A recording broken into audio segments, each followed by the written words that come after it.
I want to get this information out to people who can continue to push it out to the rest of the legal community who are going to know cases, or at least people who may have cases that fit this. So this CRU is this conviction review unit, and it's for the 18th JD, and I want to talk a little bit about that. Oh, in April of 2016, Brandon Jackson was convicted of first-degree murder and sentenced to life in prison. It was alleged that he was a getaway driver in a homicide that took place in December of 2011, where a man was killed while sitting in his vehicle outside of his home. It was later deemed to be a case of mistaken identity, and that this innocent bystander was the unintended victim in a gang retaliation shooting. Despite having an alibi, which multiple witnesses testified to, and cell tower records that indicated Mr. Jackson was in a different city at the time of the homicide.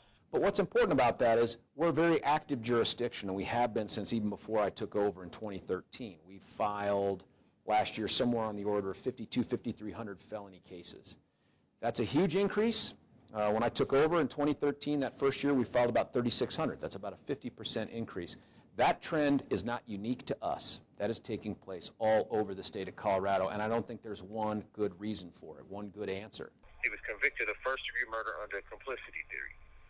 The only evidence that connects Mr. Jackson to this murder are the words of the convicted felon who was caught committing an armed robbery with the murder weapon, Tyrell Walker. Who was caught committing an armed robbery with a murder weapon a couple of days later.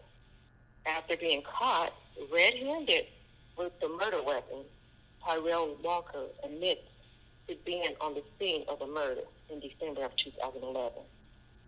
After two different statements and being told, here's the thing, we go over this one more time. I'm okay with you if your story changes a little. I'm fine with that. I won't hold that against you. But along the way, there have been all of these discussions about what does criminal justice reform look like and where can we do better at what we do. And while I have a great deal of faith in this system, even when I don't get the results that I think are justice out of it, and I'm a big fan of it, I think we know that there is a chance when people are involved that mistakes get made, and sometimes those mistakes result in people losing their liberty when they should not have lost their liberty. And that's what the genesis of this entire unit was. So we've got this conviction review unit, and the mission, honestly, I tried to come up with something clever, but the bottom line is it's justice. And the idea that someone would lose their liberty over a crime they didn't commit is anathema to that, and I think we've got to do everything we can to try to find out if those cases exist, and if they exist and we're in a position to affect them, I want to do that as quickly as possible. Mr. Walker finally gives the investigators another version in which Mr. Jackson was the driver of another car that was on the scene that night. Despite Mr. Jackson's alibi, his cell tower records placing him in another city and absolutely no physical evidence tying Mr. Jackson to the crime, he was convicted of first-degree murder solely off the words of Tyrell, the convicted felon who was caught committing an armed robbery with a murder weapon and admitted to being on the scene. Mr. Walker was never charged in this case. We decided to help Mr. Jackson in his fight for freedom because we believe this case is a reflection of what is wrong in the criminal justice system. Mr. Walker was allowed and encouraged to throw Mr. Jackson under the bus to help secure a deal in his case, while Brandon Jackson had no intimate knowledge of this crime and refused to throw someone else under the bus. This is a grave miscarriage of justice. This is a grave miscarriage of justice. Instead of solving this crime and holding criminals accountable, Arapahoe County seems to be more interested in arresting as many young black males as they can and letting the dominoes fall where they may. Brandon Jackson is the father of 6 kids, and the unintended victim was the father of 5. We want nothing more than justice for both of these men, their wives, and their children. George Floyd died from a knee to his neck yelling, "I can't breathe." I can't breathe.